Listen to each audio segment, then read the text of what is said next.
You know, I woke up this morning. For some reason, I was thinking of my hometown, and I got a little sad. I think probably because I realized I'll probably never go back there. I grew up in a very very small town. I don't have any relatives that live there anymore. Still have a few friends who live in the area, but it's 1,000 miles from where I am now, and I just kind of doubt that I'll ever go back there. But I think another thing is I kind of miss the innocence of living in an area like that, where you don't have the bullshit that you have other places. And I think they're probably going to be okay. I don't think they have to deal with this, but you never know, right? So I grew up in a town with like 1,000 people. There's a lot of these in northern Minnesota, and it's really a different world than a lot of other places in a good way, in a very good way. The people there are nice. They basically give you the shirt off their back to help you. I mean, I remember when I was in high school, a group of us, we were like 16 years old, heading to a movie or something, and this lady was broke down in the road. She was by herself. She was from out of town, didn't know where she was. When she was like very skittish, this is a white woman in her probably 30s or something. She sees us get out, we help her change her tire, and then she just like tries to give us money. We're like, no, don't do it. But she like forces the money. But it was like, you could tell she was uncomfortable. Like, why would you be? And that was completely foreign to us. Like, why would you be comfortable? Why would you be nervous if you're in the country? But then that, I think that really brings us to today, where these people are so brainwashed to believe that the people from the country are these horrible racist animals, and that they just shit on you left and right. I want to kind of go over what my experiences are there and other places. Some people don't have this experience, so maybe it's good to kind of bring this out. So like I said, I grew up in a little town, 1,000 people, small town, small high school. Everybody knows each other. The worst thing you have to worry about is like old grandmas gossiping to one another. So if you get in trouble, like, somebody's grandma will tell that person's grandma, and then, they'll be shamed. So there was total shame, right? If somebody got knocked up in high school, it was, there's no such thing as abortion, of course. This is all German Catholics and maybe some Polish Catholics, and a few others moved in. But 99% white, Northern European. And, once in a while somebody they would adopt like a Korean kid or something.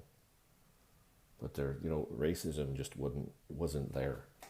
Even though the left would always like try to pin that on these people. We were called retarded, stupid. And it was kind of funny because, we would kind of throw it back at them. Everybody knew that people from the city didn't know how to do anything. It's like the country versus the city people. But I don't know why. It was like, it never really dawned on me why they would do that. Why would you be so hateful? Why would you be so mean? Until, recently you figure these things out. Like, why do they hate white people? We know why. Because we're Nazis, right? Certain groups don't like us because of what happened, 70 years ago by people in a completely different country. So they think that thing is going to happen again to them for some reason, even though these people want nothing else than to be left alone. Your people in the country don't like to go in the city, You call all the names in the book backwards, inbred, ridiculous shit. I I got a 31 in the ACT. You know, I'm in the upper 90, whatever, 99%. I wasn't even the smartest kid in my class. You know, I was like third out of like 100 people. Though we're all stupid though. We're the hillbillies, the hicks. It was just, I think it's, and this is, I'm talking about the people from the Twin Cities that they're so easy to believe this, and they're just knuckleheads themselves. You know, they don't know how to change a tire. They don't know how to do basic things. But they know how to, like, you know, look at spreadsheets for a living. And they know how to hate white people, that's for sure. You know, when I was younger, I went to the Twin Cities many times. You know, and I saw many poor people acting, well, poor people. Well, to be honest, it's mostly black people acting terribly. When I was a kid, you know, we'd go to my cousin to the rec center or whatever, and then the black kids would just pick on him. You know, this is in the 90s, the 80s and 90s. Well, just an ingrained hatred. Well, if you don't know, Minneapolis itself is like, you know, there's a lot of like politicians there that are from the East Coast, and they just import them in there to tell them what to do. They're so fixated on the East Coast and wanting to be like New York that they had a public relations firm in the 1980s, I believe, or 90s. I don't really remember when, but they wanted to call themselves the Mini Apple. Like, you had so many Jews imported from New York that you wanted to just rename the city after New York. It's just pathetic. You know, I guess with that came all this, you know, fear, hatred, or whatever. You know, so that was my experience as a child, going there a couple times a year. You know, and the neighborhoods were decent. You know, I don't know what they're like now. I imagine, you know, most of them are overrun. You know, they sell out to other groups that, you know, hate white people. So it's just sad. So I went to school in Minneapolis then after that, because that was really the only school in the area that had college that I wanted to go to. And I remember that my dad told me, basically as I left, to like be careful, because there's people down there.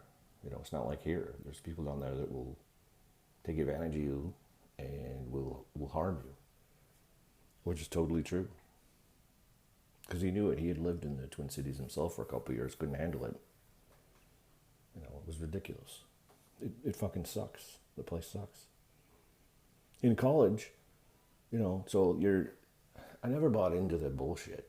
And I don't know what anybody else's experience in college. I imagine it's the same here. I don't know if it's any worse, though, like in the Twin Cities or anywhere else. I imagine it kind of is. It's, like I said, there's a lot of these leftist people. It's been a blue state for a long time. But the suburbs are still like, or they used to be maybe 10 years ago.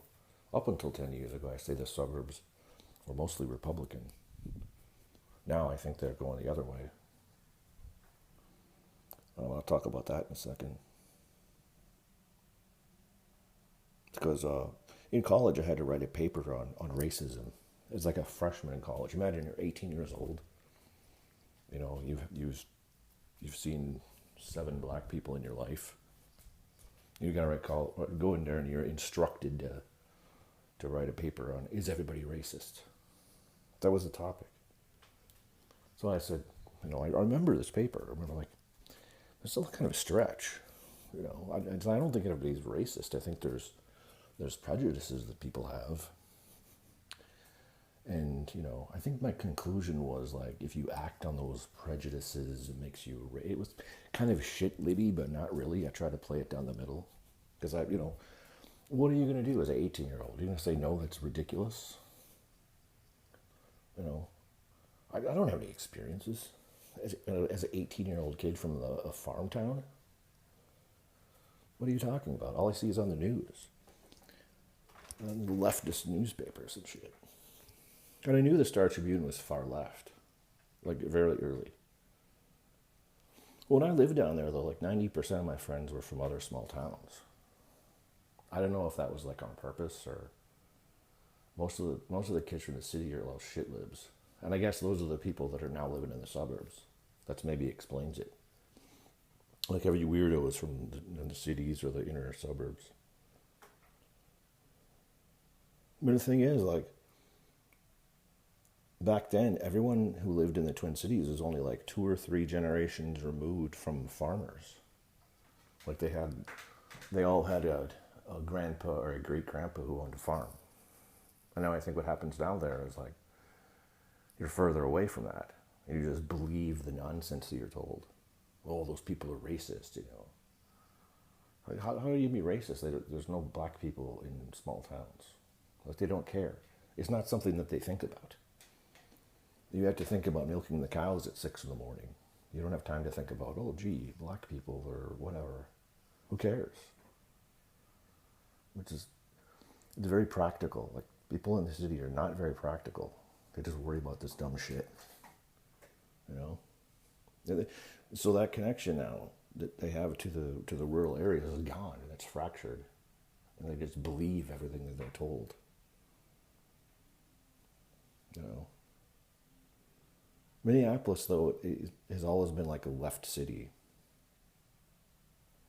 The suburbs, up until 10 years ago, like I said, were probably at least leaning Republican, but we weren't ever like hard right or never like, you know, racist or whatever. I listened to talk radio after I got out of school, like listened to Jason Lewis, who was a guy who is now running for the House. He lost his House seat. They call him a racist, of course, so he got kicked out. I listened to a guy like Joe Souchere, who used to be a Democrat, but he just had enough of the bullshit and he switched. Way back in like the 70s or 80s or something. And his deal was always like common sense. He didn't play any identity politics. These are these kind of cucky Republicans now that, you know, Trump is such a racist. They just believe it because they're told it. You know, they're not smart enough to look into anything. And the thing is with Minnesota media too is like they avoid a certain subject so much that it's obvious, you know. And I won't go any farther than that because I think you know what I mean. And there's a few people that kind of blow the whistle on the people that they're importing not being such good people. There's not very many. They quickly get, you know, shouted down as racist and nonsense.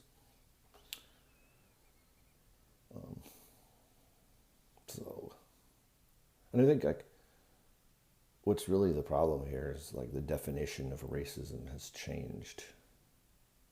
You know, you used to understand that it was like, you know, if you treat people differently strictly on the color of their skin or whatever, that's what it was. Now it's something completely different. Now it's some sort of invisible systemic boogeyman that we have to blame for the failures of the civil rights movement. It's nonsense. It's completely nonsense. You know, in Minneapolis, I think there always was kind of a mistrust of the police. But at the same time, you know, they had serious problems that they neglected, you know. Tony Boza was a police chief in the 1980s. He claimed, oh, we don't have a gang problem here. There's no problem. They're always like cucky. And, you know, sometimes they get busted for doing weird shit. I think that one of them got busted for chaining somebody to a radiator in the 90s. I vaguely remember something like that. I don't know if that's any worse than anywhere else, though. So, I mean, there's bad people that they have to deal with there. And they're just kind of enabled. Why do you think they show up there? You show up there and you don't even have to be a residency in order to get welfare. I saw that on Twitter the other day. Somebody reminded of the law that they struck down residency requirements. You just basically show up and there's a check waiting for you. So you've got the gangs that come from Chicago, and that's it. Everybody knew this was the case, but nobody can say anything about it, right? It's just ridiculous. So,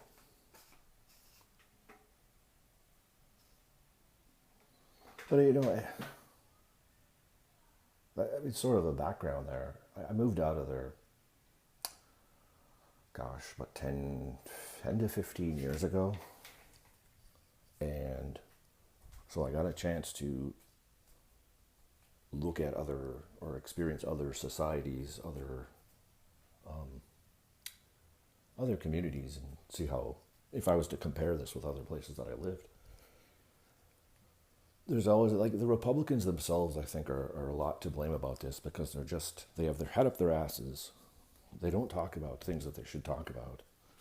They just, and a lot of them are frankly assholes. Yeah, just like, small government. Well, no, you can't just say you're not going to have any government at all. One of the things I liked about Jason Lewis is he kind of spoke his mind, and he was more of a libertarian type of guy. But when he got out of there, he said that he kind of like had to parrot a certain line from when he was on KSDP 1500. They didn't tackle certain subjects. They just wouldn't do it. So you can't. So basically, it's just basic bitch Republican talking points, and it makes you sound like a complete asshole, just a careless jerk off. So it's no wonder that if there's no alternative to this shit liberty, that people turn to it.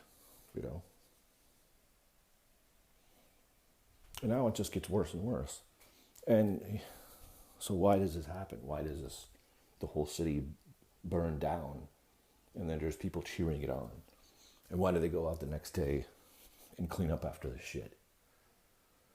And why are celebrities bailing this out? Well, this is a national problem. Why does it fester so badly this way? Well, you've got an infrastructure of left-wing people who have controlled the city for years. You've got bad actors coming in from outstate. Now, I remember watching a show on PBS. This is a public television.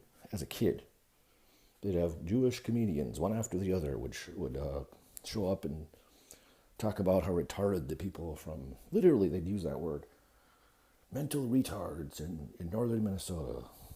So it would just, and the crowd would laugh and laugh, and so it was just, you had to be cool, like these cool Jewish comedians, like Jeff Cesario,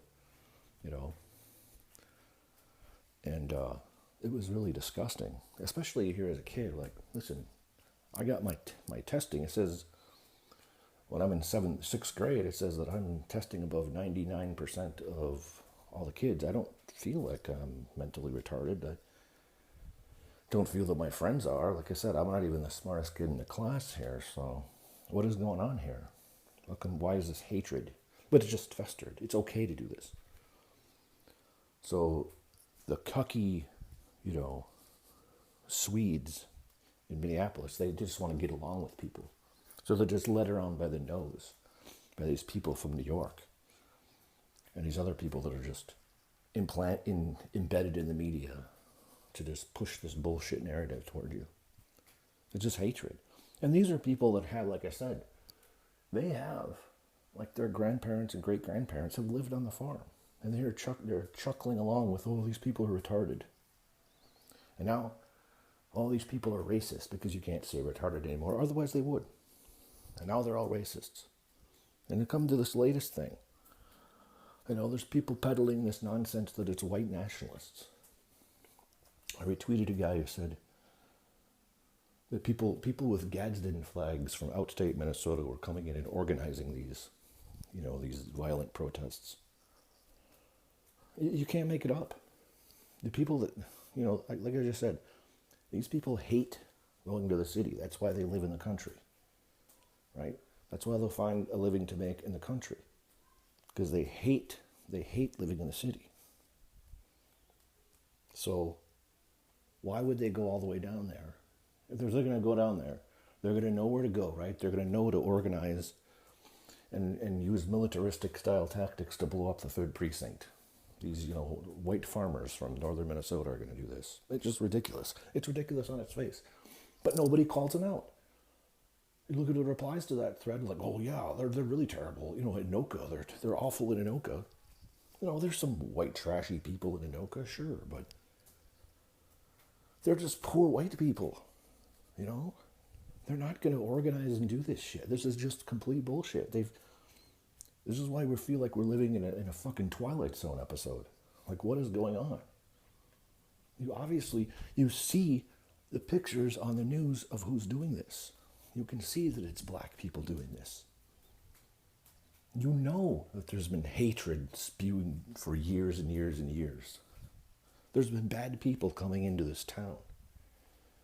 They're importing Somalians, by the fucking thousands. And if everybody fights back against it, they're the bad guy. Mark Dayton, who was the governor, I think 2 terms ago, this was before this guy, I can't remember, it was maybe 5 years ago. Mark Dayton, whose family owned Target, the Target stores that are getting burned down, he's the one who said, well, if you don't like it, we gotta be less white in Minnesota. If you don't like it, you can move. To thunderous applause. To thunderous applause. This is the guy whose family owns Target. And why does he say that? Well, cheap labor. Cheap labor is the main reason. And there's nefarious reasons, too. We got to get less white. Did they just believe this? I don't know. Do the white people just believe this shit? They go along with it just to be, so they don't be, oh God, we can't be racist. Because that's the thing. Racism is the worst crime you can possibly commit. Worse than murder. It's worse than murder. So they just go along with this shit. So Mark Dayton says, oh, we got to import all these Somalians. Otherwise, you're the bad guy. You're the racist. So if people try to fight against this, they did this in St. Cloud, Minnesota, which is not too far from where I grew up. And another town that was 95% white up until like the 1990s. They organized. They got people on the city council, and they're actually kind of winning to fight against it. So what happens? The New York Times puts out an article, a hit article, doxing the guys, right? The New York Times. What does the New York Times have to do with St. Cloud, Minnesota, a town of 50,000 people? But if I say something about that, I'm anti-Semitic, right? And then all these ridiculous groups that they have there, basically your offshoots of Acorn, your civil rights organizations, your leaders, basically your race hustlers, right? Your hucksters, Al Sharpton wannabes. They all organized what was called a listening session or something like that. And they wanted to put it in St. Cloud. But it got canceled because they claimed there was some threat of violence or some bullshit like that. What they wanted to do with this thing, they wanted to bring in the FBI and talk to these people and basically threaten them that if you do this, if you organize against this, you're going to be charged with a hate crime. I'm not kidding. This is what they do. So you've got you talk about institutional racism. You've got institutional anti-white hatred, institutional threats. Because we have to fight racism. Now people are giving millions of dollars to this cause. Where do you think it's going? More shit like this. I mentioned before, like, I lived in several different places now. How does Minneapolis compare to others? I think the problem with Minneapolis is there's nefarious elements. Serious nefarious elements that are stoking this. And nobody's checking them. And if you check them, then you're the bad guy. From the media is far left. The media is basically communist. I'm not kidding. I don't mean that loosely. I mean, seriously, it is. And, they import Jewish people from New York to tell them what to do. I don't think that helps either. They just have the Minnesota people are also very, very parochial and very, very almost ashamed of where they are. I think this plays a big deal, plays a big part of it. They're so, anytime there's, the sports team does something, or they hire somebody. Oh, well, is he from Minnesota? Does he have local ties? We should have him. We need people from here. And like, big fucking deal. People from Minnesota are the same as people from Wisconsin, from North Dakota, from Iowa. It's the same shit. Ohio, Indiana, it's the same. But they just feel like, oh, we're so much better than you, But they aren't. They aren't. That's the thing. So they import Jewish people from New York to tell them how great they are because, they're so liberal. And, well, look at our education. We got all these schools. Yeah, the reason that Antifa was so successful is because they've got like a dozen schools that have all these bullshit liberal arts degrees.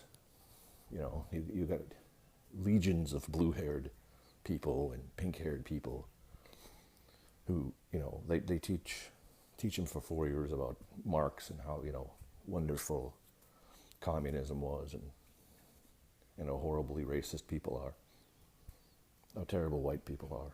And then they just organize to this.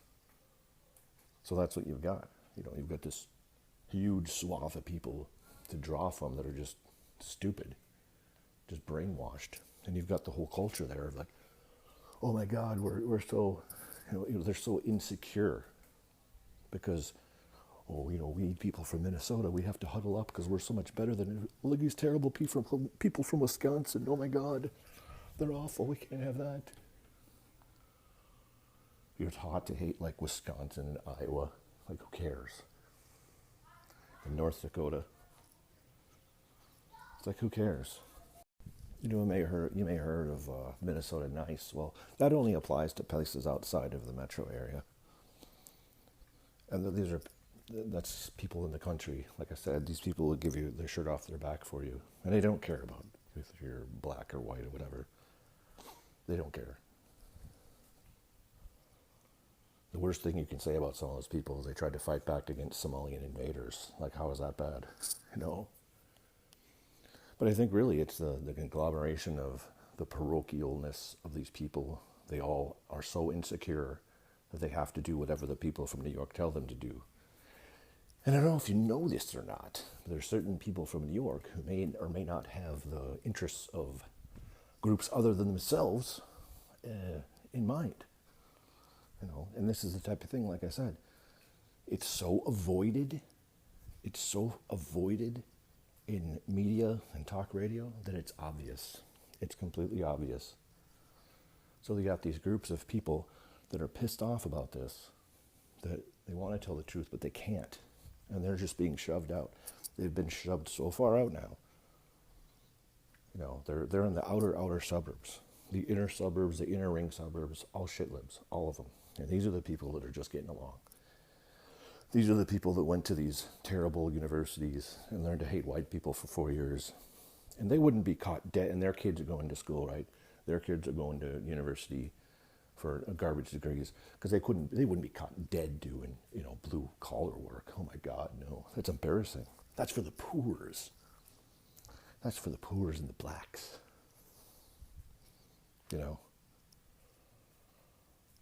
And don't get me wrong, these people, I'm not saying that these people are like racist or whatever. They believe in this nonsense. They believe in this lie called structural racism because they have nothing else. There's no other evidence.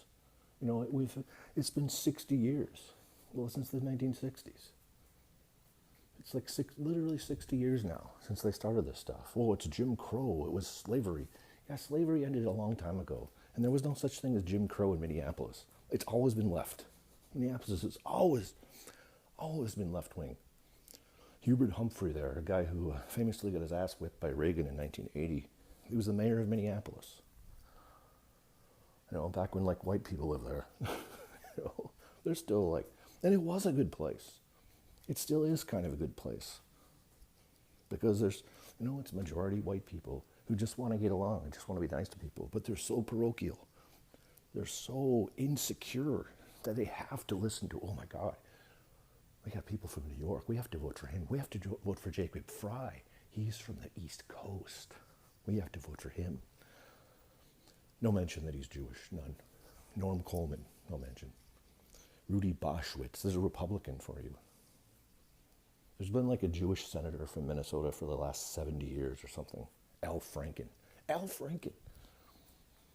Al Franken is a mediocre comedian who got elected to Senate over Norm Coleman. And they cheated, by the way. They won't tell you that. They totally cheated, harvested ballots. It was complete bullshit. That was revenge for George W. Bush winning. Complete revenge for that. Nobody said nothing. And Norm Coleman's Jewish, and then Al Franken's Jewish. But Al Franken's just a Jewish shitty comedian. Does Al Franken get elected to the Senate in any other place than Minnesota? No. He's fucking mediocre as hell.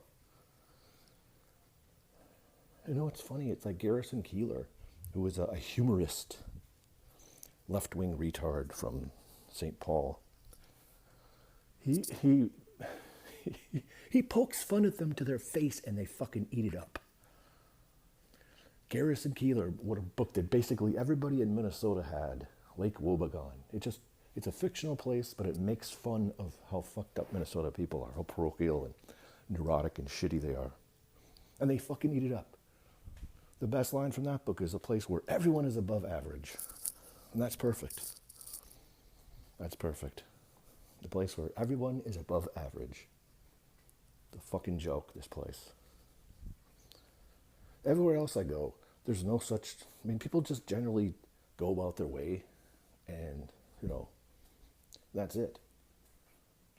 You know, there's all different races of people where I live now, and everything is fine. Nobody treats anybody differently because they're black. In fact, they make racial jokes about it. Like, I couldn't believe it. There's these black guys and white guys who've known each other since high school, and they're in their 40s now. They just like the jokes about it, you know? Oh, just because I'm black, you do this or that, or what? And it's just funny. I think one of them's Republican and one of them's like a liberal. They just don't care. The tensions are they're just not there. Whereas Minnesota, everything's just a tense place. Like I said, even the Republicans are just complete uptight assholes about everything. And then the lefties are like, oh, I just want to get along. I just want to get along with people. So what happens is you let people take advantage of you. And this is what's happened. And there's probably not much turning back from it. They've let the people take advantage of them. The various people come in there, take advantage of them to the point that now the whole city's on fire. And they still won't fucking say nothing. They still won't say shit about it. What do they do the next day? Set up GoFundMes. They set up GoFundMes. They clean up after this mess. Oh, look at our community. You don't have a fucking community. You have roving gangs of blacks destroying your fucking neighborhood. And you talk about your community. Clearly aided by these Antifa people from these shitty universities, colleges all around the metro area. Oh, but it's white supremacist farm kids. Like, fuck you. You know, they just won't do it. They won't make the connection because that means they're racist. So they have nothing left to blame besides structural racism, even though, you know, structural racism doesn't even exist. I'll say this and I'll wrap it up. If you even accept the fact that structural racism is a problem and it's something the federal government can fix, you've already lost. Because where do you go from there? Oh, here's another made-up thing that the government's going to stop. It's a global warming, right? Oh my God. And everybody knows what global warming is. It's to bring the first world nations down to closer to third world level. That's it. That's why India and China don't have to do anything. It's nonsense. If it exists, I'm not even saying that global warming doesn't exist, but if it exists, there's nothing you can do about it. You can't deny the laws of thermodynamics. Not that they're even following these laws of thermodynamics, but you can't do it. You know, the war on drugs, how did that go? The government can't do this. The government cannot change people's behaviors, but they've been trying to. They've been trying to for decades, but they can't do it. The war on poverty even, how's that worked? That's part of the civil rights shit. It hasn't worked. Didn't work. Won't work. The only thing the federal government can do is go to war. Kill people. Some people say, maybe they can hand out checks for a living. I think that was Andrew Yang's thing, but that's bullshit. That's just part of the other things that they're doing. Like the Social Security Ponzi scheme that we're a part of now. The government can't change people's behaviors. Sin taxes, how those work out. All that is taxing poor people. That's all it is. Nonsense. It's all nonsense. So if you think that the federal government can step in and help this in some way, you're out of your mind and you've already lost. So even like if you see Cernovich saying and these alt-right people saying, well, racism is real, but blah, blah, blah. No, it isn't. No, it isn't. You've already lost. You've already lost the fucking war right there. You've already admitted that there's something there that you think the government can fix that it can't. And the only thing that's going to happen is you're going to lose. You're going to be on the downstream end of the fucking stick. And you're just going to get fucked. So don't even play the fucking game. You fucking people.